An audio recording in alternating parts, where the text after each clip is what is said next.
ચાલ ને જીવી લઈએ, ચાલ ને જીવી લઈએ, ચાલ ને જીવી લઈએ.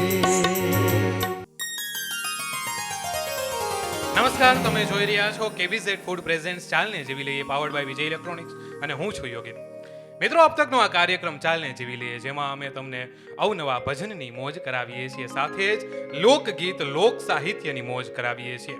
દર વખતે અવનવા કલાકારોની મુલાકાત કરાવીએ છીએ. આપણી કાઠિયાવાડની સંસ્કૃતિને સાચવવાનો એકમાત્ર કાર્યક્રમ એટલે अब तकનો આ ચાલને જીવી લઈએ કાર્યક્રમ. મિત્રો, આજે સરસ મજાના એક વિષય પર વાત કરવી છે, અને એ વિષયનું નામ છે દીકરી. દીકરી આ પાત્રને યાદ કરતા જ આપણને એ પ્રેમનો ઉમળકો યાદ આવે. પરિવારમાં ભલે એક બાપ હોય, બાપ આખા ઘરને લાડ લડાવતો હોય, પણ એ બાપને જો કોઈ લાડ લડાવતો હોય અને એ બાપને લાડ લડાવતું કોઈ પાત્ર હોય ઘરમાં, તો એ પાત્ર એકમાત્ર છે ઘરમાં, અને એ છે દીકરી. દીકરી શબ્દ બોલીએ આમ કહેવાય કે જે દીકરો છે એ બાપના હાથ અને પગ છે. દીકરો આ બાપના હાથ અને પગ છે, પણ દીકરી એ બાપનું હૈયું છે. એક સરસ મજાનો મને પ્રસંગ યાદ આવે. દીકરી એક સરસ મજાનું ઘર હોય છે.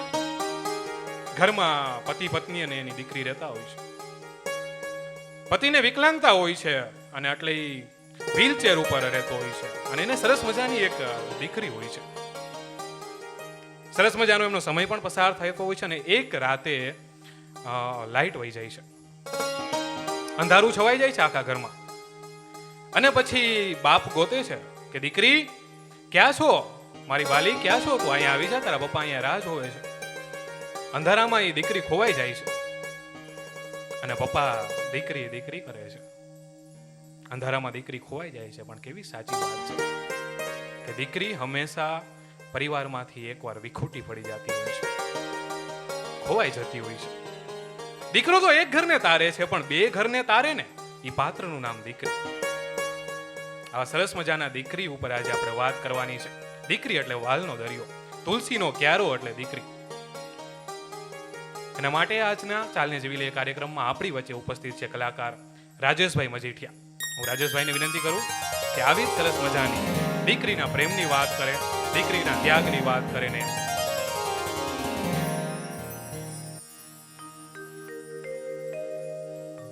પણ મોઢે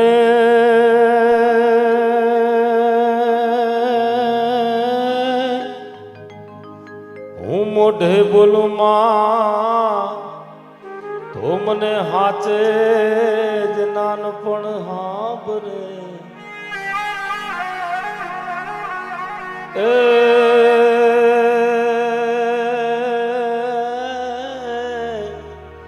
એ પછી મોટપની મજા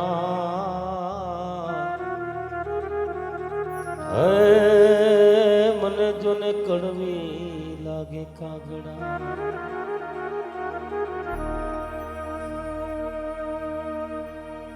દીકરીની વાત માંથી શરૂ કરું છું. માં નો હોત, જો દીકરી નો હોત તો બેન નો હોત, બેન નો હોત તો કોઈની બેન નો હોત, તો આપણી પત્ની નો હોત, અને એ પત્ની નો હોત તો આપણો આ પૃથ્વી પર અંશ નો હોત. અને એ દીકરી દીકરી બને, થોડીક મોટી થાય એટલે કોકની પત્ની બને, પ્રિયતમા બને, પછી માં બને. એને ત્યાં સંતાન થાય. વિચાર તો કરો એનો ત્યાગ કેટલો છે કે દીકરી મોટી થાય, માં થાય, એને ત્યાં પણ જો દીકરી થાય ને એને ત્યાં જો સંતાન થાય ને, તો એ માં છે ને એ પાછી નાની થાય છે, એટલે એને નાની માં કહે છે. પણ એ દીકરી એટલે શું? अब तकના માધ્યમથી જ્યારે તમે સાંભળો છો, જેમ ભાઈએ વાત કરી કે લોક સંસ્કૃતિ આપણી શું છે, સંસ્કૃતિ અત્યારે બહુ આપણે સંસ્કૃતિથી દૂર જતા રહ્યા છે. કદાચ આજનો આ વિષય હું દાવા સાથે કહું છું કે ટીવીમાં ઘણા બધા કાર્યક્રમો તમે જુઓ છો, ખૂબ મનોરંજન આપે છે, પરંતુ આજનો કાર્યક્રમ મનોરંજન માટે નથી, તમારા આત્મરંજન માટે છે. મારા લોક સાહિત્યની અંદર બહુ સરસ મજાની વાત કરે છે કે પ્રવાસમાં જો ભક્તિ ભળી જાય તો એ યાત્રા બની જાય છે. અહીંયાથી તમે વીરપુર સુધી ચાલતા ચાલતા જાઓ, હા, શ્રીરામ જય રામ જય જય રામ, તમને કદાચ અહીંથી કદાચ માતાના મઢ હાલીને જતા હોય ને જય માતાજી હે માં આશા પૂરી કરતા કરતા જાઓ તો એ તમારો પ્રવાસ નથી, યાત્રા થઈ જાય છે. ભોજનમાં ભક્તિ પડી જાય. ભોજન કરીએ, આપણી સંસ્કૃતિમાં કહે છે કે આપણે સવારના પોરમાં જાગીએ ને સાહેબ તો પહેરવેલા આંખ ખોલાતી નથી, એમને આંખ નથી ખોલાતી. બે હથેળીના દર્શન કરીને આપણે સવારના પોરમાં બોલવું પડે છે કે કરાગ્રે વસતે લક્ષ્મી કર મૂલે સરસ્વતી કર મધ્યે તુ ગોવિંદા પ્રભાતે કર દર્શન. અને એ પછી આ પૃથ્વી ઉપર પગ દઈએ ને ત્યારે આ પૃથ્વી ભૂમિ, આ જમીન એ માં છે, અને ત્યારે એને કેવું પડે છે, એની ઉપર પગ મૂકતા પહેલા પણ એને ક્ષમા કરવી પડે છે. અને એ ક્ષમા કરીને એક એક ક્ષણે ક્ષણના આપણા સંસ્કારો છે. અને એટલે કહું છું કે ભોજન કરતા પહેલા હાથમાં પાણીની અંજલી લઈ એ થાળી ઉપર 3 વખત ફેરવી અને એ તમે પાણી પી અને પછી એમ કહો ને કે બ્રહ્માર્પણમ, તે દિવસે કોઈ દી ફૂડ પોઈઝન ન થતું છે. અને એટલે જ અમારો કવિ, અમારો લેખક એમ કે છે કે જો ભોજનમાં ભક્તિ ભળી જાય તો ભોજન મહાપ્રસાદ થઈ જાય છે. અને આ બધું થાય ક્યાં? ઘરની અંદર. અત્યારે આપણી પાસે ઘરની અંદર સોફા સેટ છે, ટીવી સેટ છે, ડિનર સેટ છે, બધા સેટ છે, પણ લોકો અપસેટ છે. એનું કારણ શું છે? ઘરની અંદર 10 માણસ હોય ને સાહેબ તો 10, અત્યારે તો 10 રહ્યા નથી, હું તું આપણા 2. એ 4 જણા ઘરમાં બેઠા હોય ને તો એક જણો સોફા ઉપર બેઠો બેઠો બીજું કંઈક જોતો હોય, બીજો છે એ બીજા ટેબલ ઉપર કે ખુરશી પર બેસીને હાથમાં મોબાઈલ લઈને બેઠો હોય, દીકરો ને દીકરી એક રૂમમાં લઈને લેપટોપ ને એ મોબાઈલ લઈને બેઠા હોય. ત્યારે આમાં સંસ્કૃતિ નથી સાહેબ. સાંજ પડે ને બધા ભેગા બેસી અને એકાબીજાની જો વાતો કરે ને કે આજના તારા આખા દિવસમાં શું થયું, અને એ એકાબીજાના દુઃખમાં ભાગીદાર થાય ને, અને એ જો સત્સંગ કરે.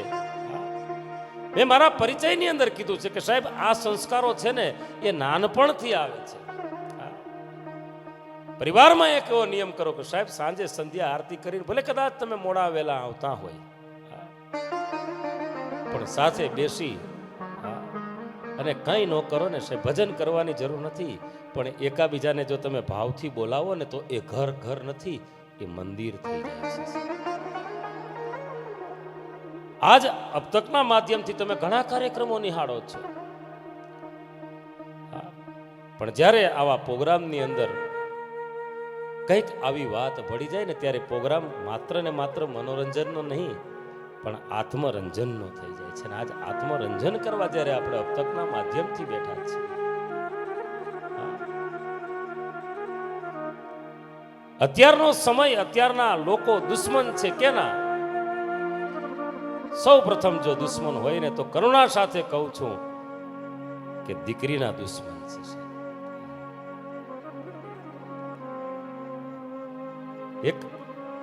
એક સ્ત્રીની દુશ્મન થઈને બેઠી છે.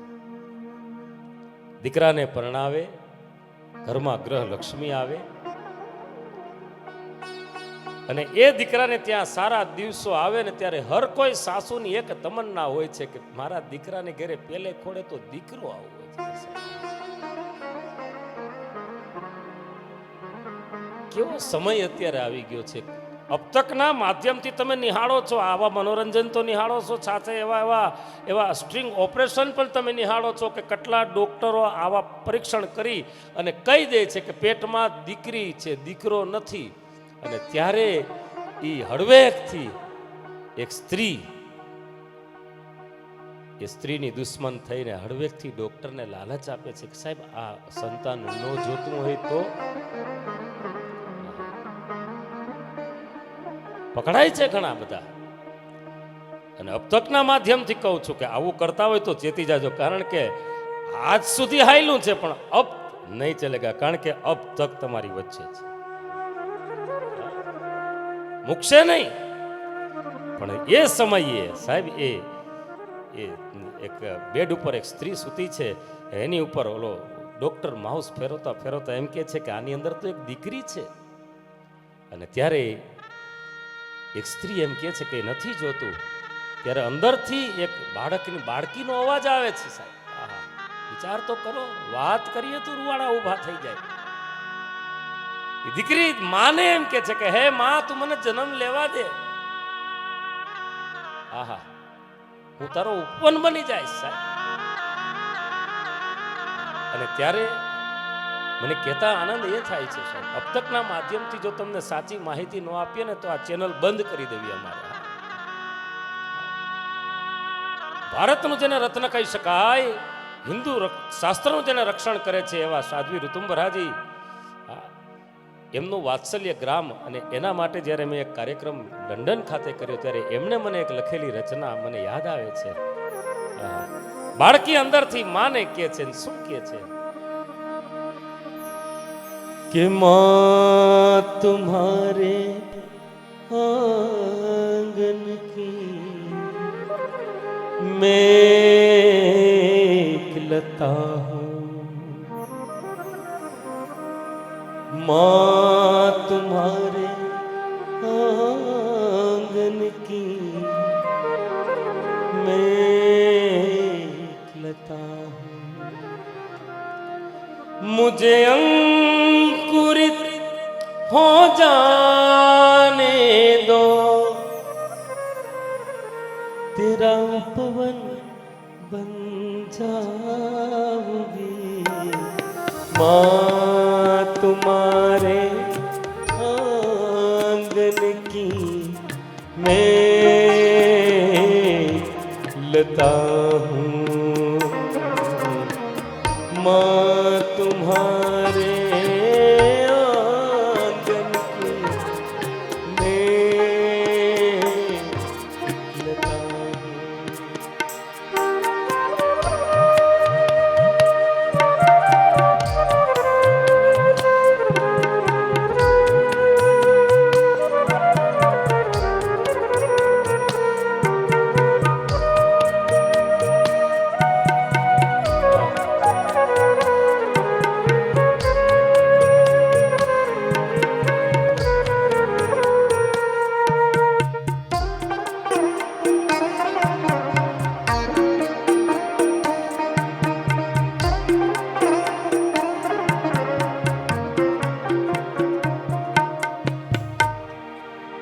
અને છેલ્લે નક્કી થાય છે કે હવે આ બાળકી નથી જોતી સાહેબ.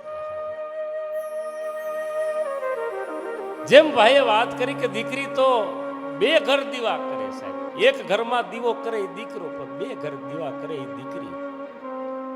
અને ત્યારે એ દીકરી શું કહે છે કે માં, મારે ત્યારે જાજા દિવસ નથી રોકાવું, હું જન્મ લઈશ તો જાજા દિવસ નહીં રોકાવું. આહા, ત્યારે એક છેલ્લી લાઈનમાં કહે છે कि चंद सांसों की दे दो मोहलत, चिड़िया बन उड़ जाऊंगी, चंद सांसों की दे दो मोहलत, चिड़िया बन उड़ जाऊंगी, मुझे हो जाने दो, मुझे अंकुरित हो जाने दो, तेरा उपवन बन जाऊंगी, माँ तुम्हारे आंगन की मैं लता हूँ,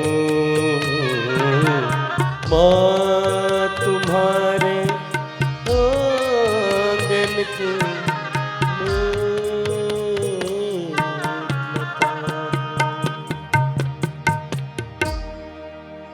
દીકરી તો એમ કે છે કે હે માં, હું તારા આંગણાની એક શોભા, એક વેલ, લતા એટલે વેલ, જેને આપણે ઉગાડવા માટે ખૂબ પ્રયત્ન કરીએ છીએ સાહેબ. આવો સરસ મજાનો જ્યારે આજનો કાર્યક્રમનો વિષય મળ્યો છે ને ત્યારે આંગણે મની વેલ વાવજો હું ના નથી પાડતો, કોઈ પ્લાન્ટ વિશે હું વિરોધી નથી, સંસ્કૃતિનો વિરોધી નથી, પણ સાચી મની વેલ તો દીકરી તો લક્ષ્મીનો અવતાર છે સાહેબ. સાચી મની વેલ ઈ છે અને ઈ દીકરી એમ કે છે હા, કે માં ચંદ સાસों की दे दो मोहलत तो चिड़िया बनकर उड़ जाऊंगी, मुझे अंकुरित हो जाने दो तेरा उपवन बन जाऊंगी.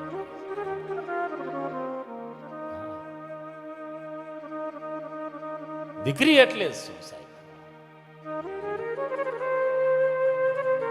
દીકરીઓમાં સંસ્કારનું સિંચન કરવું નથી પડતું સાહેબ. જો કદાચ એ દીકરી જો ઈશ્વરનો પ્રસાદ હોય ને, લક્ષ્મીનો અવતાર તમે એને માનતા હોય ને, તો દીકરી સંસ્કારનું માધ્યમ બની જાય છે.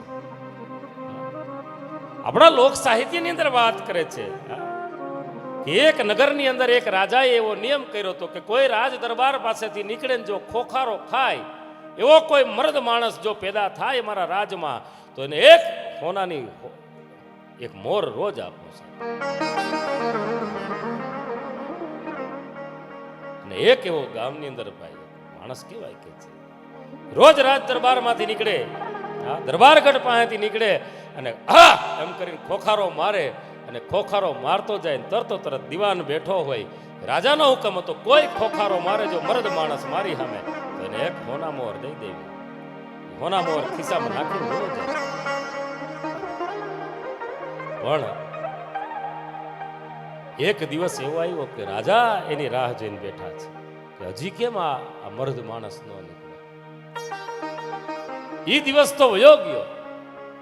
બીજા દિવસે રાજાએ રાહ જોઈ કે હજી કેમ આ મર્દ માણસ નો નીકળ્યો. એ દિવસે વયો ગયો. અને ત્રીજા દિવસે રાજાએ દીવાનને મોકલા કે મારા નગરની અંદર કોઈ મર્દ માણસ ન હોય એવું મારું નગર ન હોવું જોઈએ, એટલે જાઓ એ માણસને ગોતો કે માણસને બીમાર તો નથી થયો ને, એને કઈ તકલીફ તો નથી થઈ ને. રાજનું તેડું આવ્યું છે અને એ ગેલી ખખડાવી અને ભાઈને બોલાવ્યો. બોલો ભાઈ કોણ છો? રાજના દીવાન છીએ, દરબારગઢમાં મહારાજાએ તમને બોલાવ્યા છે. અને ઈ જે ઊંચું માથું રાખીને હાલતો મર્દ માણસ આજેની નજર નીચી કરી જે મૂછે વડ દઈને હાલતો યાદ રાજના દરબારની અંદર આવીને આંખ નીચી કરીને ઉભો છે. ત્યારે રાજાએ કીધું કે કેમ તારી મર્દાનગી જતી રહી?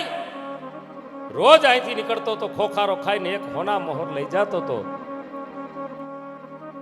તને શું તકલીફ છે? અને ત્યારે એ મર્દ માણસે એટલું જ કીધું કે દરબાર મારી ખુમારી નથી પૂરી થઈ, મારું શૌર્ય પૂરું નથી થયું, હું હજી એ જ મરદ છું. તો કે તો ખોખારો કેમ નથી ખાતો? અને ત્યારે મિત્રો એ મર્દ માણસે એટલું કીધું કે રાજાજી 3 દિવસ પહેલા મારી ઘરે દીકરીનો જન્મ થયો. દીકરી જેના ઘરે હોય ને એના બાપે ખોખારો ખાવો હોય તો વિચારીને ખાવો પડે. એને એની મર્દાનગી દેખાડવી હોય તો ક્યાં દેખાડવી એ વિચારવું પડે. અને આપણા તો સાહિત્યની અંદર એમ કે છે કે જેની ઘરે દીકરી હોય ને સાહેબ એનો બાપ તો માથામાં તેલ નાખવાનું ઓછું કરી દે છે. અને એ દીકરી આપણા એક એક ગીતો દીકરીઓ સાથે જોડાયેલા છે સાહેબ. દીકરી શું ચીજ છે? અબતકના માધ્યમથી આજે અહીં બેઠો છું ત્યારે એટલું કહું છું કે સાહેબ મારે ત્યાં 3 દીકરા છે. બ્રહ્મા વિષ્ણુ અને મહેશ જેવા 3 દીકરા છે. પણ એ 3 દીકરા શું કામ છે કહું? એમ હતું કે ક્યાંક દીકરી આવી જાય ને તો મારો બેડો પાર થઈ જાય એની આશામાં. અને જ્યારે દીકરી વિશે હું બોલવા બેસું જ ને સાહેબ ત્યારે મને એ જ વસ્તુ થાય છે કે હે ઈશ્વર ઘણું બધું આપ્યું છે. એક દીકરી દીધી હોત તો તારે ખોડે હું ખોટ હતી સાહેબ. હા. દીકરીઓ તો આપણી સંસ્કૃતિનું જતન કરે છે સાહેબ. આપણને ખબર નથી અને આજે તમને મારે અમુક વાતો એવી કેવી છે હા, કે આપણે વર્ષોથી એક આપણું લોકગીત સાંભળીએ છીએ કે નટવર નાનો રે કાનો રમે છે મારી કેળમાં. તમને ખબર હોય તો તમારા ચરણોમાં આ અબતકના માધ્યમથી હું સાષ્ટાંગ પ્રણામ વંદન કરું છું સાહેબ.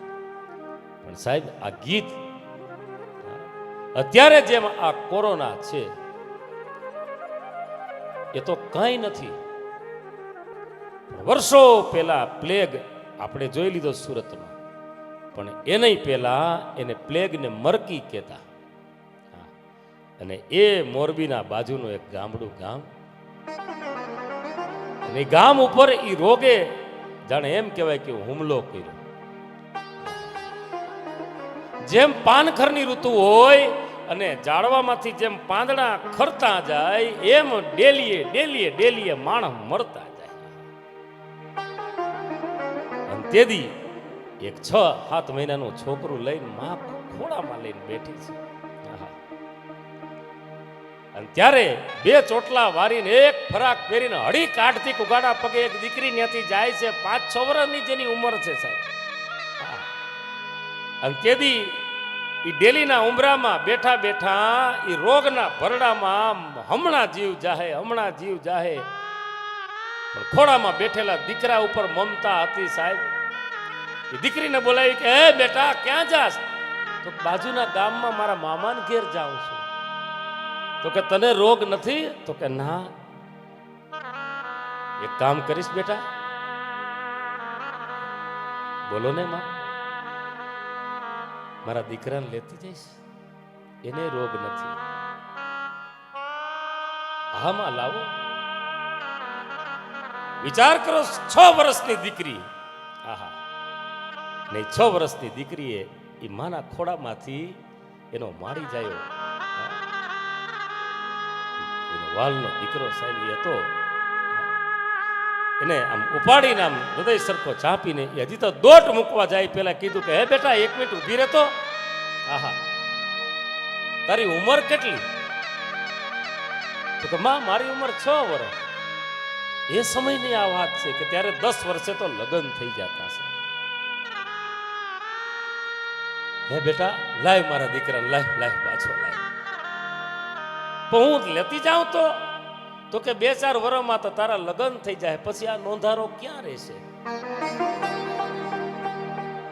તું થોડો આને ભેગો લઈ જાય. સાહેબ આપણી સંસ્કૃતિ, આપણો વારસો અને આ માટીની અંદર, આ પૃથ્વીમાં, આપણા સૌરાષ્ટ્રની અંદર જન્મેલી દીકરીઓમાં કેટલી તાકાત હશે, કેટલી સમજદારી હશે કે 6 વર્ષની દીકરીએ જીવન મરણ વચ્ચે ઝોલા ખાતી માના હેથામાં સિંદૂર પૂરેલો જોઈ ગયો અને ઈ જોઈ અને ઈ 6 મહિનાના બાળકની આંગળી બોરી અને પોતાનો હેથો પૂરીને કીધું કે હે માં, આ તારો દીકરો આજથી મારો ધણી જાય, એને તો હું મૂકીને નહીં જાઉં ને.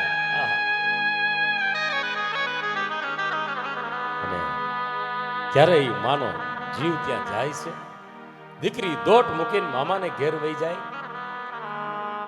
પાણી ભરવા જાય, નદીએ લુગડા ધોવા જાય, કાખમાં એનો પિયુને લઈને ફરે. અને ત્યારે ગામના પાદરે બેઠેલા જુવાનિયા કહે છે ને, હે શું કહે છે?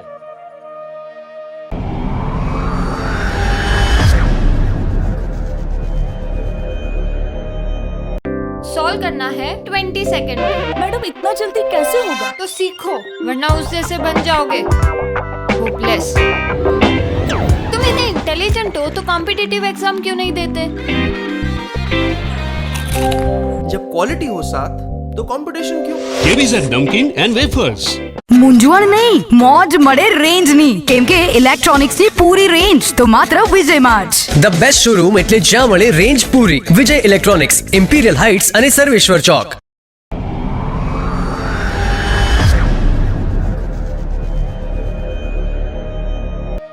કે તો ગોરી હાલારી હાથીડા મંગાવી દઉં એ કયો તો ગોરી હાલારી હાથીડા મંગાવી દઉં ત્યારે જવાબ શું દે કે હાથીડાનો ખેલનાર રે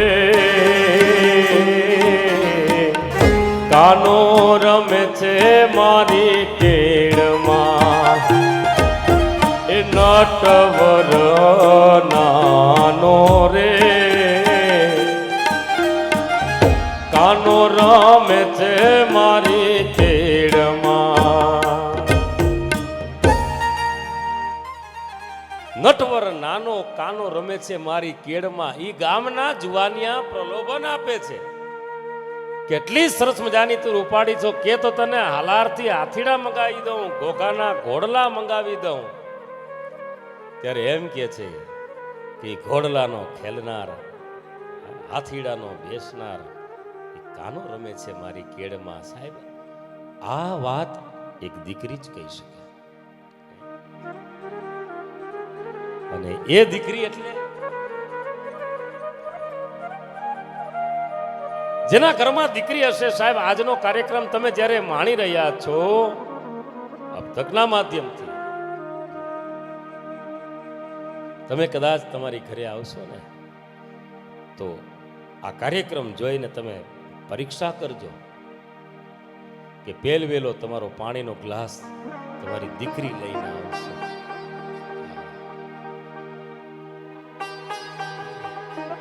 તમારા હાથમાં તમારો લેપટોપનો કે થેલો હશે, કદાચ બેગ હશે તો એ દીકરી હાથમાંથી લેશે. દીકરી બાપનો ચહેરો જોઈ અને ઓળખી જશે. કેમ પપ્પા આજે ઓફિસમાં બહુ કામ હતું? બસ ચાલો હાથ પગ ધોઈ લ્યો, આજ તો તમને ભાવતી વસ્તુ મેં બનાવી છે. સાહેબ ત્યારે જેમ એમ કહેવાય છે કે આખો હિમાલય ઓગળીને જો એમ બરફનો પાણી થઈ જતો હોય એમ બાપ પાણી થઈને એનો આખો થાકોડો ઉતરી જાય. એ દીકરી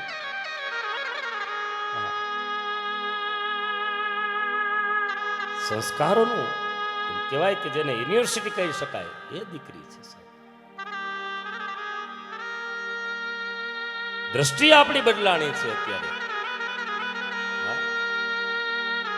કરુણા સાથે કહું છું કે દીકરીને સંસ્કૃતિથી જોજો, વિકૃતિથી ન જોતા સાહેબ. કારણ કે દીકરી એ તો આ સમાજનું એક એવું રતન છે. બહુ તમને દીકરીની વાત કરી છે એટલે હું તમને કહું છું કે સાહેબ દીકરી તો કેવું આપણું જતન કરે છે ને એ માં થાય પછી કેવું જતન કરે. અત્યારનો સમય એવો આવી ગયો છે કે આપણે એવી પરિસ્થિતિમાં જીવીએ છીએ કે આપણે બધું ભૂલતા જઈએ છીએ. મને હમણાં જ એક જણાએ કીધું મને કે અત્યારે પાઠ્ય પુસ્તકમાંથી એક કવિતા કાઢી નાખી કે હતો હું સુતો પારણે પુત્ર નાનો મહાહેતવાળી દયાળી માતો સુકામ સુવાડે ભીને પોઢી પોતે. મહાહેતવાળી મને કીધું. અને અમને સમાજની અંદર લોકો સરકારને પૂછવાના પ્રશ્ન છે ને અમને પૂછે. અને એટલે તે દિવસે મેં એને એના જ ઘરમાં બેઠા બેઠા એક જવાબ આપ્યો કે હવે બાળક પથારી ભીની નથી કરતું. હા, હવે બાળકને રાતે બાથરૂમ નથી લાગતી, પથારીમાં નથી કરી લેતો, એનું કરે છે. તો હવે કેમ માં એને ભીને હુકે નથી હુવડાવતી? મેં કીધું એનું ડાયપર પહેરાવી દે, બાબુએ સૂઈ જાય, માએ સૂઈ જાય. હા, કરુણા સાથે કહું છું કાર્યક્રમો કરવા જતા હોય ઘણી જગ્યાએ. હમણાં સુરત કાર્યક્રમ કરવા ગયો ત્યારે એક ભાઈએ મને કીધું કે રાજેશભાઈ આવો અમારો બંગલો જોવા. મેં 25 કરોડનો બંગલો બનાવ્યો. એટલે મેં કીધું આપણે 25 લાખની લોન લઈને ફ્લેટ લીધો તો આનો 25 કરોડનો બંગલો જોવો તો જોઈએ. આમાં છે શું, સિસ્ટમ શું છે?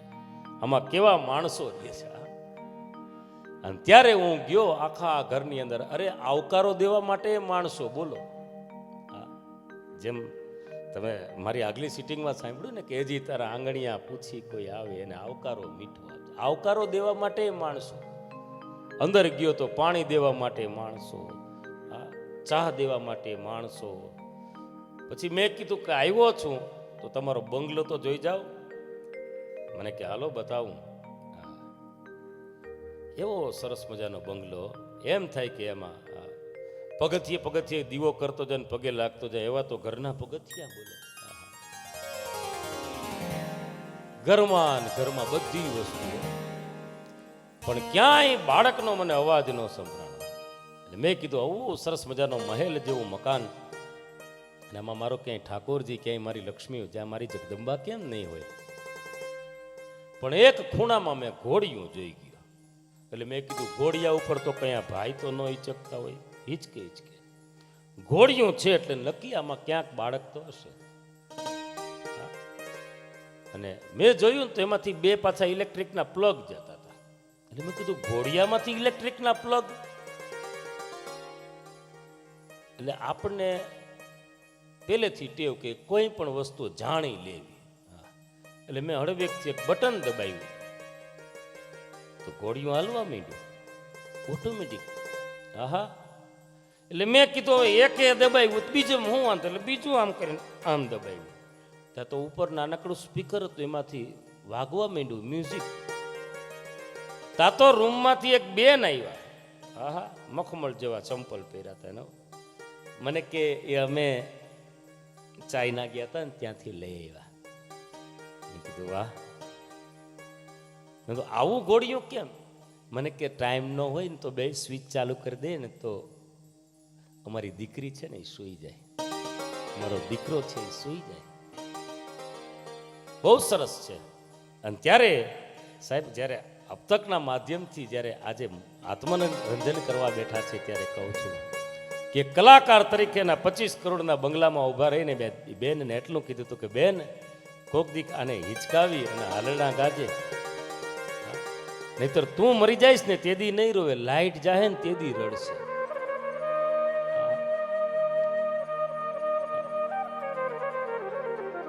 ઘરમાં દીકરો હોય દીકરી હોય સાહેબ, જ્યારે દીકરીના માધ્યમથી જ્યારે વાત કરીએ છીએ ત્યારે દીકરીના વાલનો દરિયો કેવો છે સાહેબ, આખા જીવનભર છલકાય. હમણાં જ તમે સત્ય ઘટના સાંભળેલી હતી કે એક ભાઈનો રોડ ઉપર અકસ્માત થાય છે. રોડ ઉપર અકસ્માત થાય, એની દીકરી તો ઘણો ટાઈમ પહેલા ગુજરી ગયેલી,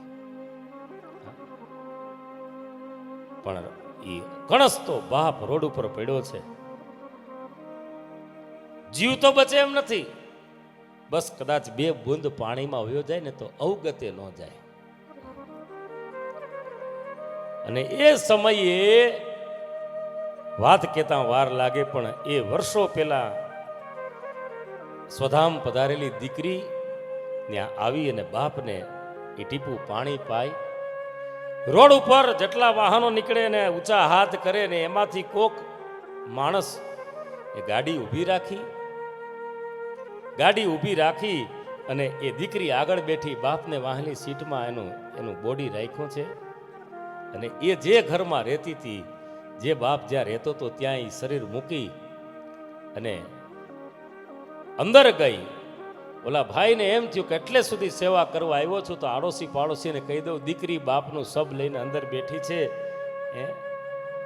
હવાર પડી પરોઢ થયું ને પાંગર્યું મન વન વાંસલડી વાગી, આળસ મરડીને જેમ ઓરડામાંથી રાધા જાગી એમ આડોશી પાડોશી જાગ્યા. આંગણામાં પડેલી ગાડી જોઈને કોકને એમ થયું કેની ઘરે મહેમાન આવ્યા, પણ એ ભાઈ ઉભેલો જોઈને એક પૂછ્યું ભાઈ કોણ છો, ક્યાંથી આવ્યા છો? તો કે આ ઘરમાં જે ભાઈ છે એનું રસ્તામાં એક્સિડન્ટ થયું અને એને હું મૂકવા આવ્યો. તમે એનું ઘર જોયું તું? તો કે એનું ઘર તો મેં નહોતું જોયું, પણ એની દીકરીએ મને રોડ ઉપર ગાડી ઊભી રાખી અને બાપનું સબ અહીં સુધી પુગાડીને એ ઘરમાં જઈને દીકરી બેઠી છે. તમે કોક જાઓ અને એ દીકરીને સાહેબ એને સાંત્વન આપો. હા, અને એના બાપની અંતિમ ક્રિયાની તૈયારી કરો. અને તે પાડોશીએ કીધું કે આ ભાઈની દીકરી મૂક. તો કે હા. તો કે એ ગુજરી ગઈ એને તો 12 વર્ષ થઈ ગયા સાહેબ. શું વાત કરો છો? હા, અમે આ પાડોશમાં રહીએ છીએ, અમને ખબર છે 12 વર્ષ પહેલા. અને ત્યારે એ ગાડી લઈને આવેલો ભાઈ ચોધાર આંસુએ રડે છે. ઘરનો દરવાજો ખોલીને જાય છે તો એ બાપનું સબ પડ્યું છે, દીકરી ત્યાં નથી. મારો કહેવાનો ભાવાર્થ એ છે કે સાહેબ, દીકરી તો મર્યા પછી એ બાપનું ધ્યાન રાખે છે. એ દીકરી છે. અને એટલે જ દીકરી કાલું ઘેલું બોલતી હોય, આખા ઘરમાં એમ લાગે. હું રોજ કહું છું મારા કાર્યક્રમની અંદર કે તમારા દીકરીના પગમાં છમ છમ કરતા ઝાંઝર પહેરાવજો. અને દીકરીઓ તમને કહું છું, પહેરજો, ફેશન કરજો, પણ સંસ્કૃતિની સાથે.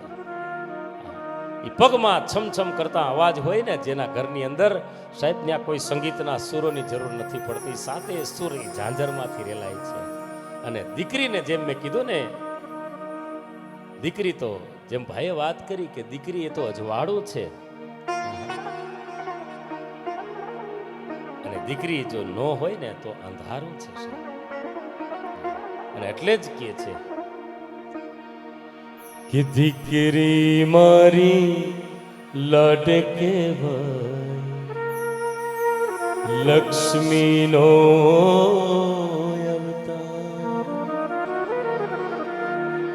એ સુવે તો રાત પડે ને જાગે તો સવાર. દીકરી મારી લડકે ભાઈ.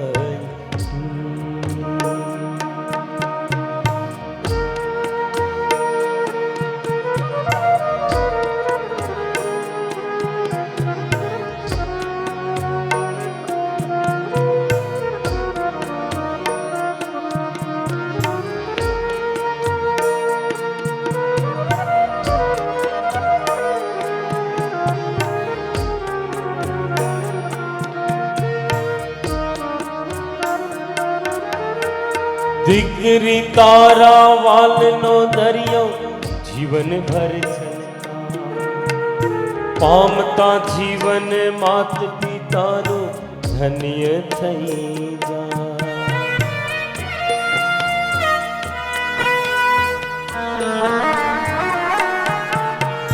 દીકરી તારા વાલનો દરિયો જીવન ભર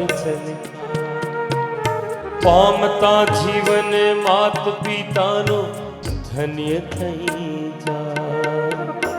એક જ સ્મિતે તારા ચમકે મોતીડા હજાર. દીકરી મારી લડકે ભાઈ.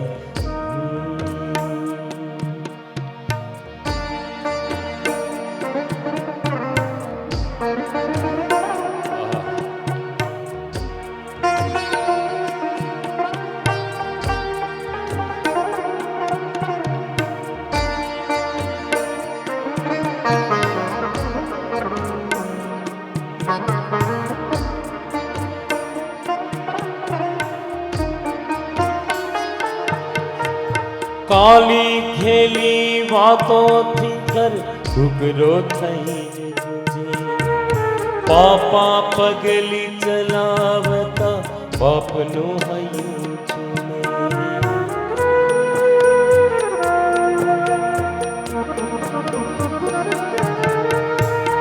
કાલી ખેલી વાતોથી ઘર ઘૂઘરો થઈ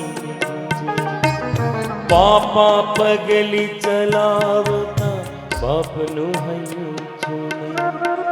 દીકરી તો માત પિતાનો સાચો છે આધાર. દીકરી મારી લડકે ભાઈ. દીકરી મારી લડકે ભાઈ. દીકરી મારી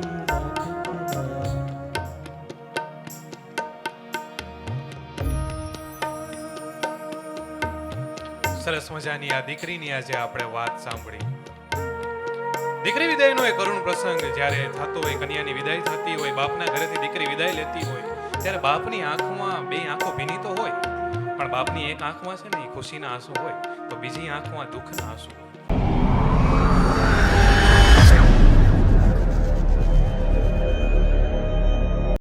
सॉल्व करना है 20 सेकंड में. मैडम इतना जल्दी कैसे होगा? तो सीखो, वरना उस जैसे बन जाओगे. होपलेस. तुम इतने इंटेलिजेंट हो तो कॉम्पिटिटिव एग्जाम क्यों नहीं देते? जब क्वालिटी हो साथ तो कंपटीशन क्यों? केवीज एंड नमकीन एंड वेफर्स.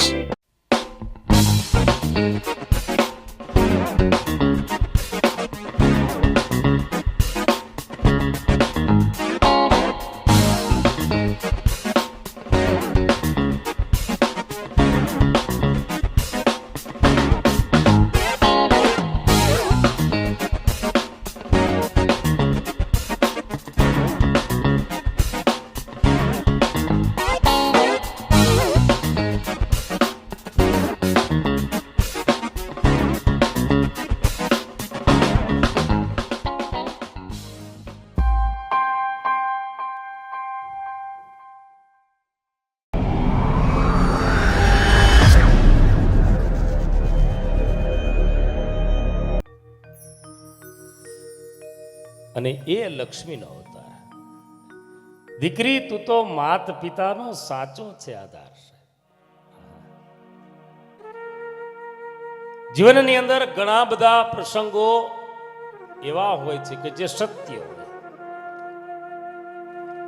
અને એ સત્ય પ્રસંગો કલાકારો સમાજની સમક્ષ મૂકે ને ત્યારે સમાજ જો એને સ્વીકારે ને તો બેડો પાર થઈ જાય, પણ શંકા કરે ને સાહેબ તો મન ભ્રમિત થાય છે. દેશ વિદેશ કાર્યક્રમોમાં જવાનું થતું હોય અને તમે લોકોએ હવાઈ મુસાફરી તો કરી જશે તમારા ખર્ચે.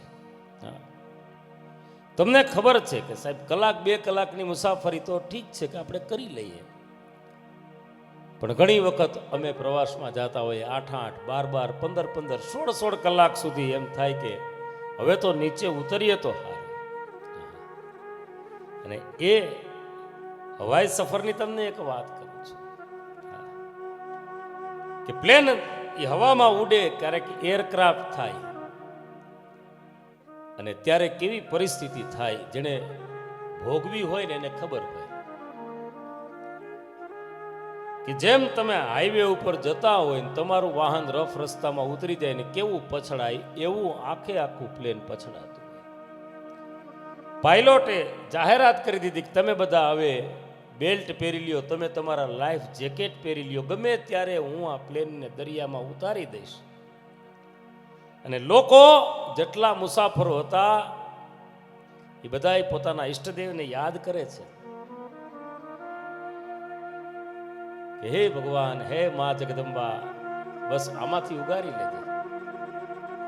અને એ સમયે એક સીટ ઉપર બેઠેલી નાનકડી 10 વર્ષની દીકરી ના રમકડાથી રમે છે. નથી બેલ્ટ બાંધ્યો, નથી લાઈફ જેકેટ પહેર્યું. એક મુસાફરોના છાતીના તમે જો હાથ મૂકો ને તો થડાક થડાક થડાક થડાક થાય છે.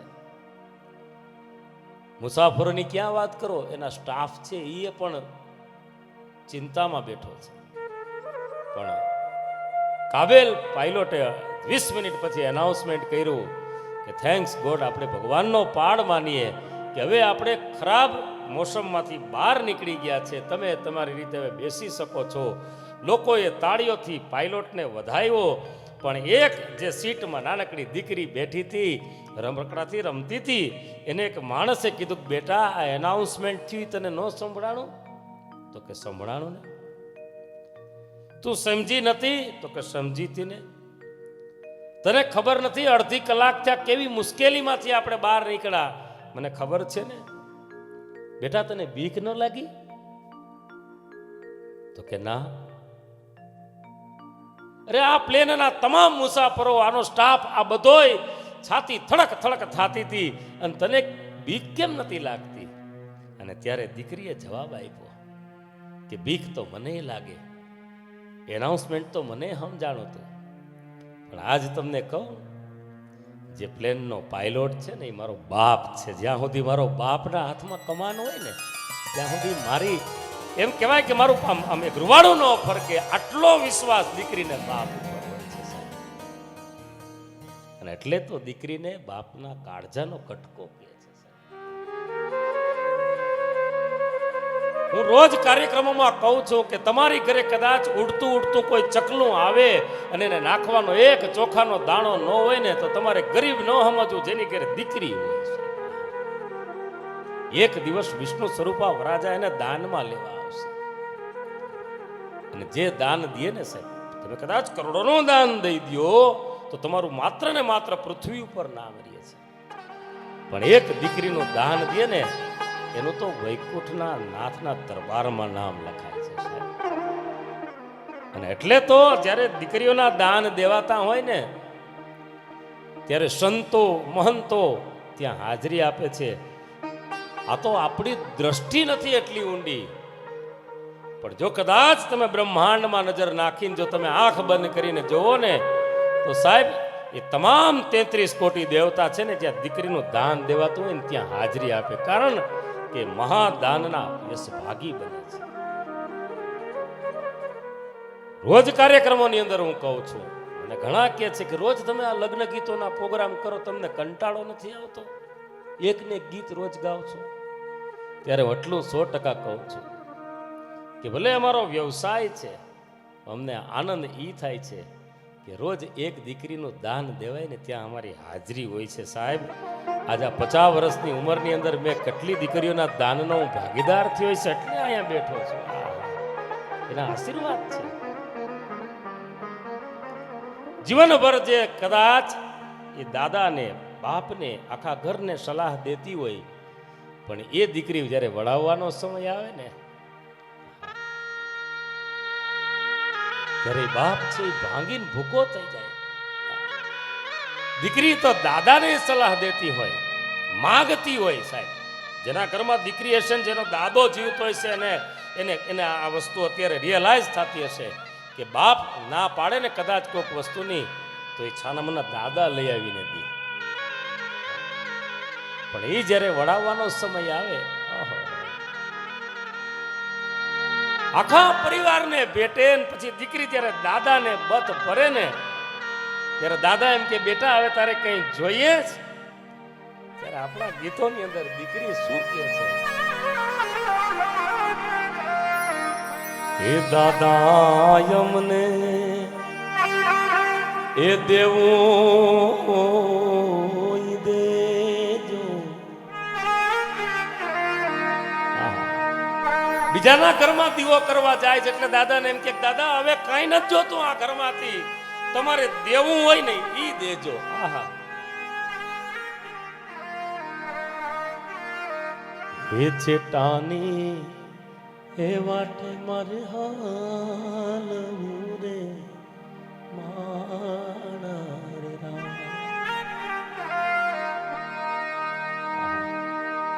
જેમ આ શરીરમાંથી કાળજું કાઢીને દઈ દેતા હોય એમ અમારા ગીતોની અંદર કે છે જેને દીકરી વડાવી હોય ને પૂછ્યો સાહેબ.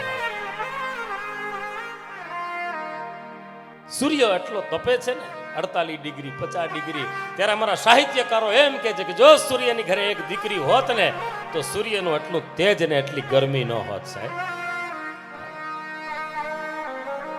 ત્યારે દાદા શું કહે છે કે દાદાએ દીધા એ કાળજડા દાન એ દીકરીને તે વડાવ્યા રે.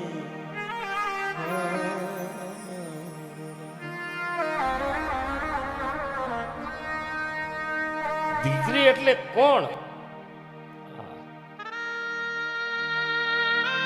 જેમ તમને એમ કહું છું કે તમારા ફળિયાની અંદર કોઈ વનસ્પતિનો છોડ હોય અને એ છોડને જ્યારે તમે ઉખેડી નાખો અને જેટલું દુઃખ થાય પ્રકૃતિને એટલું દુઃખ પરિવારને થાય. દીકરી તો પરદેશી પંખી થઈ જાય છે અને ત્યારે વિદાય સમયે શું કહે છે?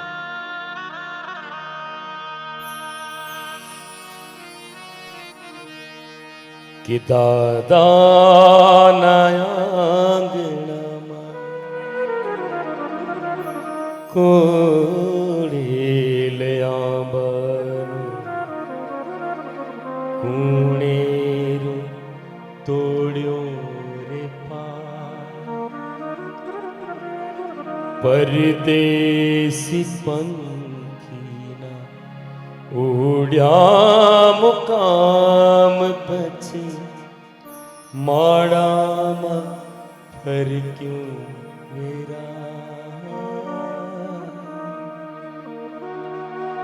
ક્યારે મોટી થઈ જાય દીકરી સાહેબ, માંડવે બેહી જાય, વિદાયનો સમય આવે ત્યારે કેટલું કેટલું બાકી રહી જાય છે. મારા ગીતોની અંદર કહે છે કે ખોડો વળીને હજુ રમતા તકા એ સહિયરના ગાવન થાવું સહિયરનો પકડીને હાથ ફર્યા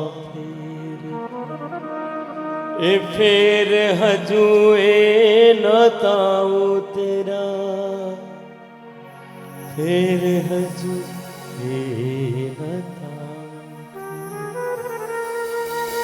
આમ પાને તર પહેર્યું ને ઘૂંઘટેમાં ડોકાય, પાને તર પહેર્યું ને ઘૂંઘટમાં ડોકાયું, યૌવનનું થનગન તુગા. ત્યારે એ દીકરી પરદેશી પંખી થઈને જતી હોય. કેવા આપણા ગીતો છે. બે જેમ વાત કરી કે ગામડું ગામ હોય, દીકરી પાણી ભરવા એ ગામના કુવે જાય, હાંડો ભરે, ગાગર ભરે. હાંડો ભરાઈ જાય, ગાગર ભરાઈ જાય એટલે માથે બેડું લેતા પેલા હાંડો આખો ભર્યો હોય ને એ હાલક ડોલક ન થાય એટલે એક ખોબો પી જાય ને એક ખોબો ઢોરી નાખે છે. એક ખોબો પી જાય એ ઘર સુધીની તરસ છીપાવે છે અને એક ખોબો જે ઢોરી નાખે ને એ ગામના પાદરમાં આંબલી ને પીપળીના ઝાડવા હોય ને એક નાનકડો ધોરિયો. ગામડે જાઓ જોજો કોક દી ગમે એવો છપનિયો દુકાળ પડ્યો હોય તો એ ઝાડવા લીલા છમ હોય, પણ ગામના પાદરમાંથી દીકરી નીકળે ને ત્યારે ઝાડવાને એમ થાય કે દીકરી નથી જાતી, અમારું એક ખોબો પાણી જાય છે. અને તેથી ઝાડવા બોલાવે. ગૂગલ પ્રેમી અત્યારની પ્રજા છે ને, ગૂગલ પ્રેમી, એને એમ થાય કે વૃક્ષો વાતો કરતા હશે. કરે સાહેબ.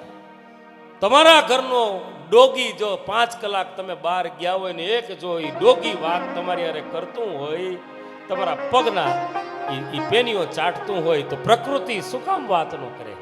એ ઝાડવા બોલાવે. એટલે દીકરીને કહે છે, શું કહે છે કે જી આંબલી પીપળી ડાળ બોલાવે, હે બેના એક વાર તો હામું જો,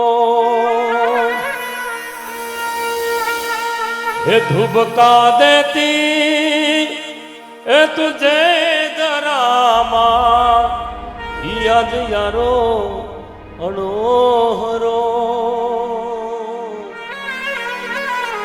હે કાળજા કેરો આજ ગાંઠથી છૂટી ગયો. જેમ મેં શરૂઆતમાં વાત કીધી કે દીકરી તો લાખોનો ખજાનો.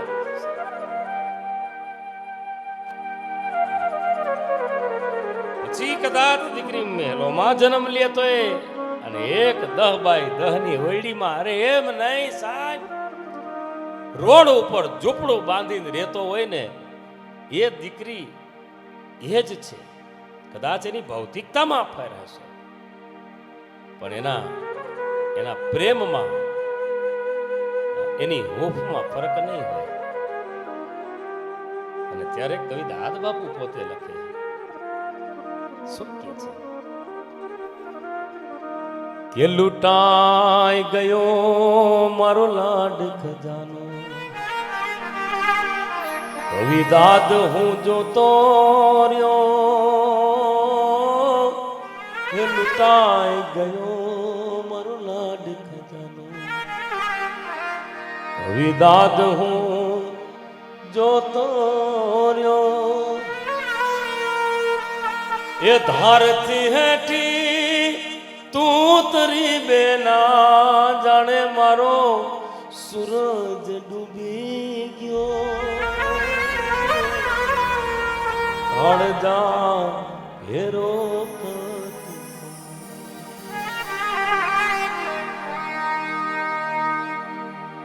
અને ત્યારે એવી દીકરીને જન્મથી વડાવી. જેમ મેં વાત કરી હતી કે દીકરી પેટમાં રહીને માને કહે છે કે માં ચંદ સાસો કી દે દો મોહલત, ચીડિયા બંધ મેં ઉડ જાઉંગી ને એવી દીકરી જ્યારે વિદાય થતી હોય એ પ્રસંગ સુધી અવતકના માધ્યમથી આપણે સાંભળ્યું છે, ત્યારે ખૂબ મને આનંદ થાય છે કે આ ચેનલે આ કાર્યક્રમને સ્વીકાર્યો છે અને તમારા સુધી રજૂ કર્યો છે. કદાચ તમે યુટ્યુબમાં જુઓ સાહેબ, અત્યારના સમયમાં નો મોકલવાના મેસેજ તો ઘણા મોકલીએ છીએ. વ્યુઅર્સ વધે એટલા માટે નથી કહેતો, પણ સંસ્કારો વધે ને. એટલે જો તમારા મોબાઈલમાંથી કદાચ થોડોક ડેટા વપરાય ને તો એ દીકરીના નામે કુરબાન કરી અને લિંક કોકને ફોરવર્ડ કરજો સાહેબ. આ સંસ્કારોનું સિંચન અબતકના માધ્યમથી અમે કર્યું છે. ખૂબ જ સરસ મજાની આપણને પ્રસ્તુતિ આપી રાજેશભાઈએ. દીકરી વિદાયનો એ પ્રસંગ કેવો કરુણ પ્રસંગ કે દીકરીની વિદાય થતી હોય ત્યારે બાપની બંને આંખોમાં આંસુ હોય છે, પણ એક આંખમાં એ ખુશીના આંસુ હોય છે તો બીજી આંખમાં એ દુઃખના આંસુ હોય છે કે દીકરી મારો કાળજાનો કટકો, જેમ રાજેશભાઈએ કીધું એમ આજ મારાથી વિખૂટો પડી રહ્યો છે. દીકરીનો ત્યાગની વાત કરીએ તો આહા, કલાકોની કલાકો વહી જાય. દીકરી કેવી કે પરણીને બીજા દિવસે પોતાના પતિને ઘેર વહી જાય અને પછી એના બાપને કહે કે પપ્પા મારા ઘરે આવજો. એક દિવસમાં તો ઘરને પારકું બનાવી દે. એ દીકરી, એ ત્યાગની મૂર્તિ એટલે આ દીકરી. અને પપ્પાને યાદ આવી જાય કે એ કેવો દિવસ હતો કે જેથી કાલી ઘેલી વાતોમાં દીકરી મારી સામે રમતી હતી અને આજે મને છોડીને વહી ગઈ. અને એ દીકરીના માટે પપ્પાના દુઃખનો પાર ના હોય. એટલા માટે જ મેં શરૂઆતમાં કીધું આજના કાર્યક્રમમાં કે દીકરો તો એક ઘરને તારે છે, પણ દીકરી એ બંને ઘરને તારે છે. આ સરસ મજાની દીકરીઓ આપણા દેશનું નામ રોશન કરે, આત્મનિર્ભર બને અને ખૂબ આગળ આવે એવી અબતકની શુભકામના સાથે આજના કાર્યક્રમને હું અહીં પૂર્ણ કરું છું. તમે જોતા રહેજો કેબીઝેડ ફૂડ પ્રેઝેન્ટ્સ ચાલને જેવી લઈએ, પાવર્ડ બાય વિજય ઇલેક્ટ્રોનિક્સ. હું યોગિત ફરીથી મળીશ. તમે જોતા રહો અબતક. નમસ્કાર.